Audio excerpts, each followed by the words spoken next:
오늘 우리 주시는 하나님의 귀한 말씀 마태복음 24장 1절부터 2절입니다. 원래 오늘 큐티의 말씀은 14절까지고요. 그리고 내일까지 우리가 포함한다면 28절까지 우리가 함께 오늘 볼 수 있는 그런 말씀이라고 할 수 있겠습니다. 우리 24장 1절과 2절인데 같이 한번 우리 한 목소리로 봉독하도록 하죠. 함께 읽겠습니다. 예수께서 성전에서 나와서 가실 때에 제자들이 성전 건물들을 가리켜 보이려고 나아오니 대답하여 이르시되 너희가 이 모든 것을 보지 못하느냐? 내가 진실로 너희에게 이르노니 돌 하나도 돌 위에 남지 않고 다 무너뜨려지리라. 아멘.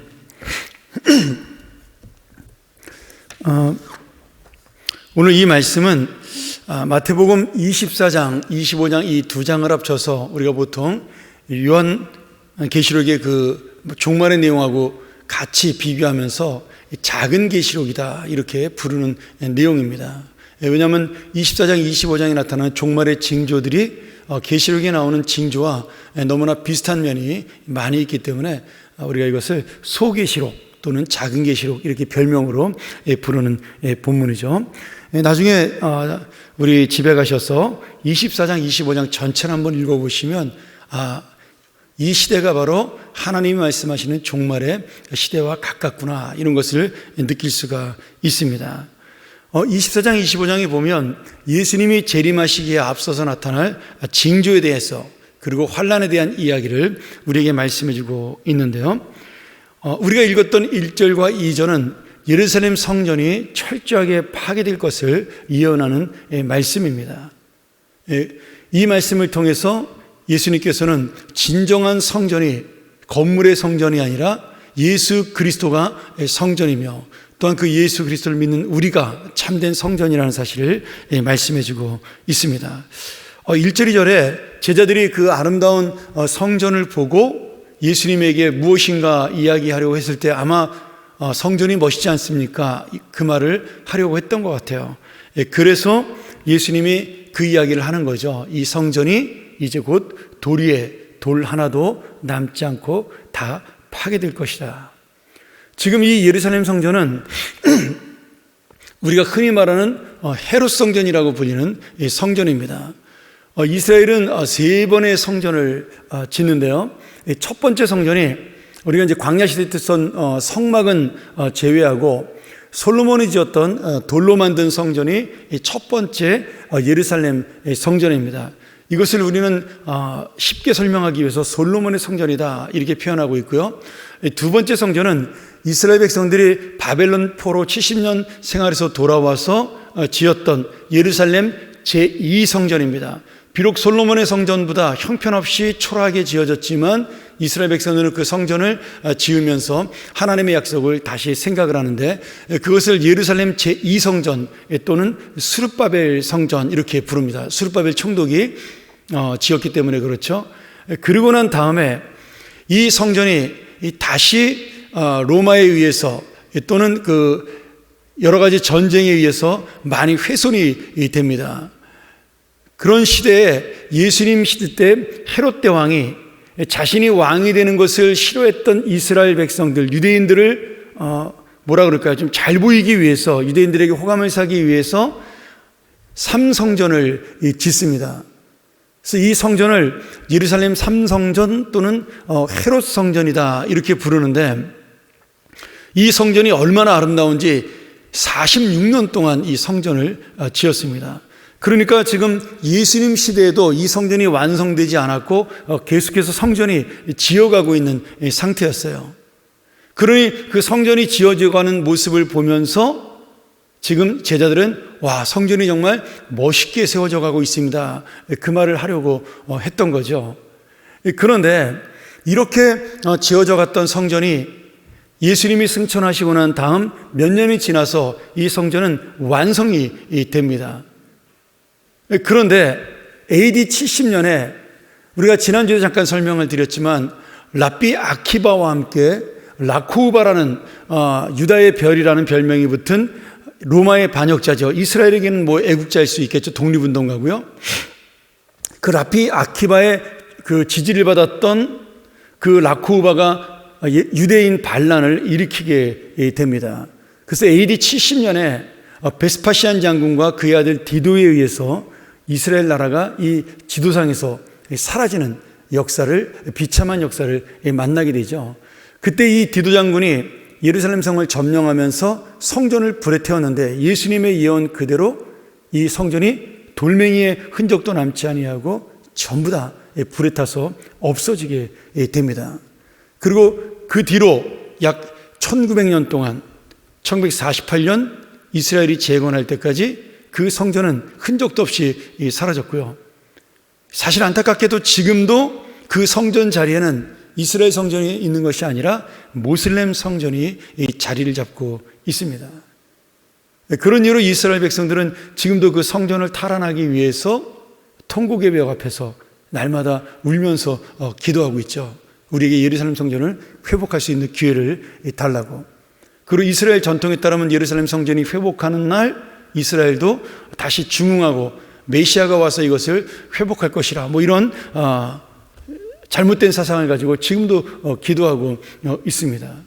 우리가 볼 때는 좀 이해가 되지 않는 부분이지만 어떻게 팔레스타인 지방을 뺏은 이스라엘이 그 모슬렘 성전을 뺏어서 예루살렘 성전으로 다시 재건하지 못하는가? 그것은 뭐 여러 가지 정치적인 이유가 있겠죠. 만약에 지금 그 소전쟁으로 국지전으로 벌이고 있는 이 전쟁이 이스라엘과 팔레스타인이나 뭐 아니면 시리아나 요르단하고 만약에 그 성전을 이스라엘이 뺏으려고 전쟁을 하게 되면 세계대전으로 벌어질 가능성이 높기 때문에 미국도 그렇게 전쟁은 허락하지 않아서 지금도 계속해서 이스라엘은 해방이 되었지만 재건을 했지만 그 성전만큼은 모슬렘 성전으로 사용하는 그런 자신들이 볼 때는 비극이라고 얘기하고 있고 우리가 볼 때는 예수님의 예언이 완성되고 또 이루어진 그런 모습이라고 볼 수가 있습니다.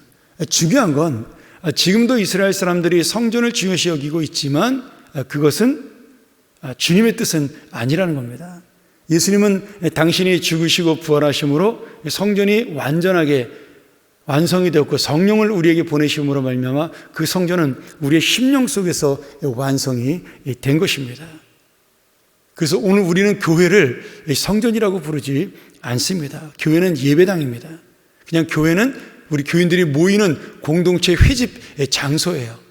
그래서 여기를 성전이라고 우리가 이제 습관적으로 부르기도 하는데 사실은 그런 단어를 쓰는 것은 굉장히 비성경적인 그러한 단어라고 할 수가 있죠. 요새는 이단들이 그런 단어를 많이 씁니다. 뭐 예를 들어 정명석이 살고 있는 뭐 충청도 그 지방을 그들은 거룩한 성소다 이렇게 불러요. 또 이만희가 있는 양평 지역을 그들은 거룩한 성소다. 또 신천지에서는 그렇게 부릅니다. 그러니까 그들이 정확하게 이단인 거죠. 왜냐하면 성경에서는 이미 성전이라는 것이 다 사라졌음에도 불구하고 그들은 장소를 지금 성전이라고 부르면서 그 장소에 거주하는 자신들의 교주를 메시아라고 재림 예수라고 생각하니까 그들은 당연히 이단이 될 수밖에 없는 겁니다. 오늘 주님께서 우리에게 말씀해 주시는 이 여러 가지 종말의 교훈 중에 성전이 무너질 것이라는 교훈은 이미 성취가 된 것입니다. 그리고 그 다음 3절부터 14절까지에 보면 재난의 징조가 6가지로 나옵니다. 거짓 선지자가 많이 나타나서 자신을 그리스도라고 우리를 현혹할 것이다 이렇게 말씀하셨어요. 또 이 세상에 난리와 소문이 있을 것이다. 또 민족과 민족이 나라가 서로 대적하여 전쟁할 것이다. 네 번째로 기근과 지진이 일어나는 자연현상이 나타날 것이다. 사람들이 이 믿는 사람들을 환난과 핍박에 넘겨줄 것이다. 또 예수님의 이름으로 미움을 받는 세상이 될 것이다. 또 사람이 실족하면 서로 잡아주고 미워하며 미혹하고 불법이 성하는 불법이 마치 정의처럼 거짓으로 우리를 힘들게 하는 그런 세상이 올 것이다. 이렇게 6가지로 이 종말의 징조를 이야기합니다. 여러분 이 6가지 징조가 뭐 2000년부터 계속해서 이 세상에 벌어지는 일이지만 점점 심해지고 있다는 거예요.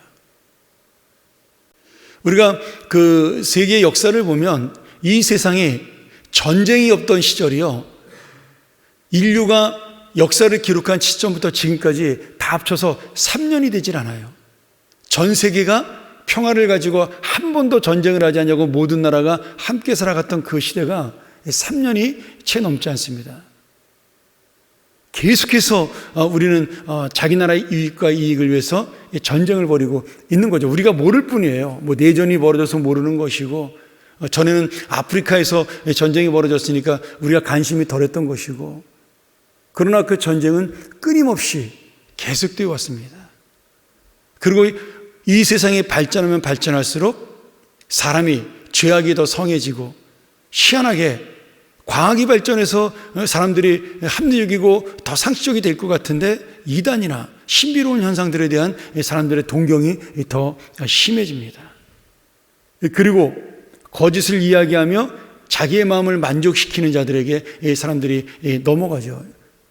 지금 이 세계의 모든 지도자들, 대통령이나 무슨 수상을 뽑는 그런 우리가 내용을 보면 그 사람에게 정상적인 어떤 이 세계 평화와 또 국가의 어떤 그 균형을 위한 그런 지도자를 뽑는 나라가 거의 없습니다.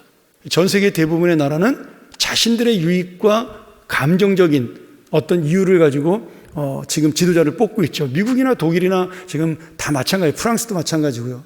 저는 우리나라도 별다르지 않다라고 봐요. 그런 부분에서 지금 대통령을 뽑은 이유도 그런 거죠. 사실은 뽑힐 수 없는 분이 뽑힌 거잖아요. 자기와 완전 반대되어 있던 사람을 자기네 대통령 후보로 삼는 그런 어이없는, 그런데 또 그분이 됐으니까 그것이 어쩌면 세상이 변해가고 우리가 점점 정의가 앞서져가는 시대를 보여주는 예수 그리스도의 예언이 전 세계를 통해서 이루어지고 있는 겁니다. 예전에 독일이나 미국이나 이런 나라에서 뭐 민족주의나 국수주의를 얘기하는 사람이 대통령이 된다는 것은, 수상이 된다는 것은 상상도 할 수 없는 일이었습니다. 그것은 전제주의 국가의 어떤 모습이었고 제국주의의 모습이라고 생각을 했기 때문에 사람들 마음속에 그런 사람을 리더로 뽑는 것은 굉장히 무지하고 야만적인 행위라고 생각을 했는데, 지금은 그것이 너무나 당연한 세상이 된 거예요. 그러면서 자기 나라를 위한다면 모든 불법이 지금 성행하고 있는 거죠. 예수를 믿으면 미움을 받는 세상이 되었고 지금 비난을 받는 세상이 전 세계적으로 되어가고 있습니다. 그리고 점점 사랑이 식어가는 세상이 되어가고 있는 겁니다. 오늘 여러분, 이렇게 됐을 때 마지막에 15절부터 보면 마지막에 큰 환난에 대한 이야기를 주님께서 말씀하십니다. 그러면서 다니엘서 13장에 나타난 멸망에 가증한 것이 이 땅에 있거든 너희가 산위로 도망해라, 이렇게 예언하시죠. 이 멸망에 가증한 것이라는 것은 이것도 이증 예언이죠. 이미 그 이스라엘 백성이 그 터키의 지배를 받을 때, 그 당시 터키의 지배자였던 안티오코스 에피파네스 4세가 예루살렘 성전을 들어와서 거기에 돼지피를 뿌리고 제우스 신상을 세우는, 정말 이스라엘 백성들이 볼 때 천인공노할 그런 야만적인 행위를 하게 됩니다. 그것 때문에 이스라엘에서 반란이 일어나고 그 요나단의 가문에서 전쟁이 일어나서 그 마카비 왕조라는 마카비 가문이 독립운동을 일으켜서 하스모니안 왕가를 세우는 그런 독립전쟁이 벌어지는 또 역사에 일이 일어나겠죠. 이건 이제 성경에 나오지 않는 신구약 중간 사이 400년 사이에 일어났던 일인데요. 그 멸망에 가증한 것을 이스라엘 사람들은 예언이 이루어진 것이 바로 그렇게 터키의 지배를 받을 때 있었던 그런 예루살렘 성전이 더럽혀진 것을 이야기한다, 그렇게 이야기를 생각을 했어요. 그런데 예수님이 다시 한번 이 이야기를 하심으로 멸망에 가증한 것, 다시 말하면 우상의 그 어떤 군대나 그러한 것들이 예루살렘 성전 안에 들어올 때 너희는 대적하지 말고 산위로 도망해라, 그런 뜻으로 받아들인, 문자적으로 받아들인 분들이 있었어요. 그래서 예루살렘이 이 로마에게 멸망당할 때 예수님을 믿던 사람들은 대적하지 않고 산으로 도망해서 생명을 건진 기록도 역사에 보면 나옵니다. 결국 이것은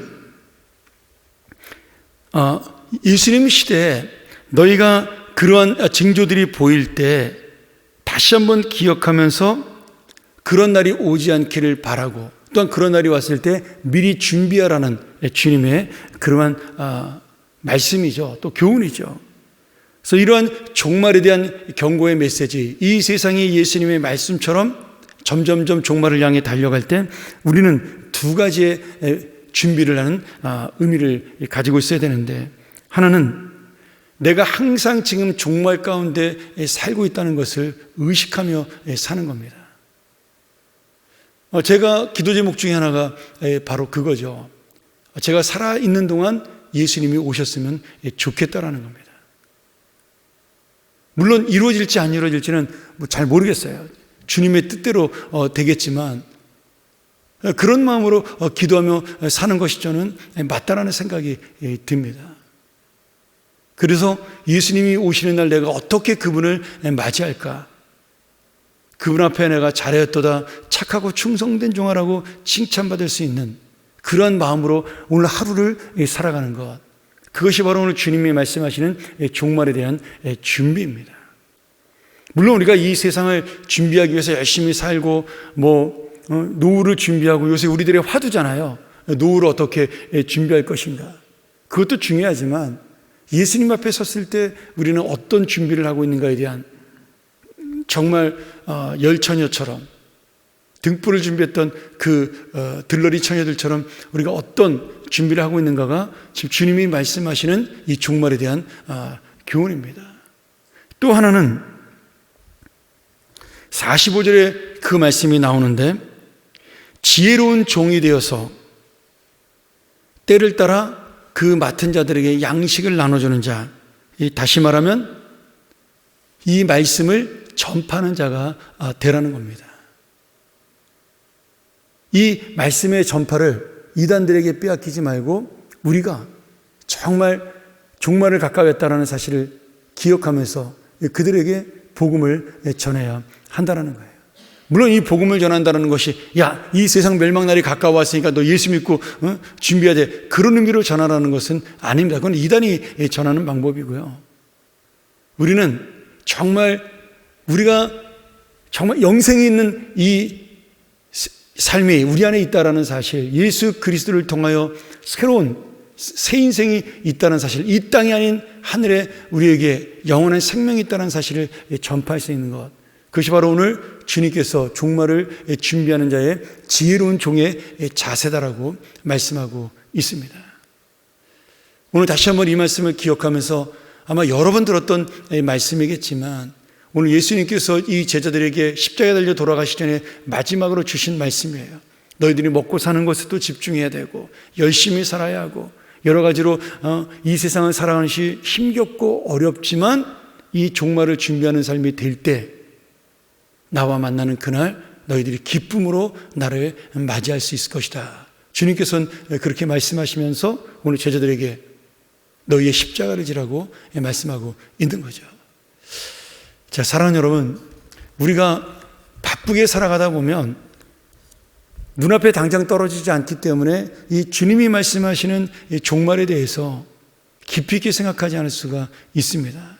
그런데 이 말씀과 세상을 한 번만 문자적으로 비교해 보면요, 한 번만 더 깊이 있게 생각해 보면, 진짜 주님 오실 날이 멀지 않았구나, 그것을 느낄 수가 있습니다. 가까운 우리가 살아있는 날 예수님이 오시면 더 좋겠지만, 만약 그렇지 않을지라도 이 종말의 세상을 준비하는 신앙을 갖는다는 것은 결국 착하고 충성스러운 종으로 살아가는 것입니다. 내가 어느 자리에 있든지, 어떤 직업을 갖든지, 지금 어떤 시간 속에서 무엇을 위해 살아가든지 그 안에 이 예수님을 기억하고 예수님이 말씀하신 거룩한 성전의 모습을 가지고 다시 한번 내 인생을 통하여 복음이 전해지고 생명이 사라지고, 그리고 그 하나님의 놀라운 은혜가 전해지는 그런 우리가 하루하루의 삶을 살아가는 것, 그것이 가장 중요한 종말을 의식하고 준비하는 삶이라고 믿습니다. 오늘 우리가 이 변해가는 세상, 어려운 세상에 실망하지 아니하고 당연한 것으로 알고 우리가 이 세상을 바라보며 하나님의 말씀으로 다시 한번 종말을 준비하는 참된 믿음의 사람, 거룩한 하나님의 자녀가 되기를, 그래서 정말 주님이 볼 때 신실하며 충성된 하나님의 착한 종이 되기를 주의 이름으로 간절히 축원합니다. 우리가 참모는 이 시간 이 말씀 의지하며 기도하기를 원합니다.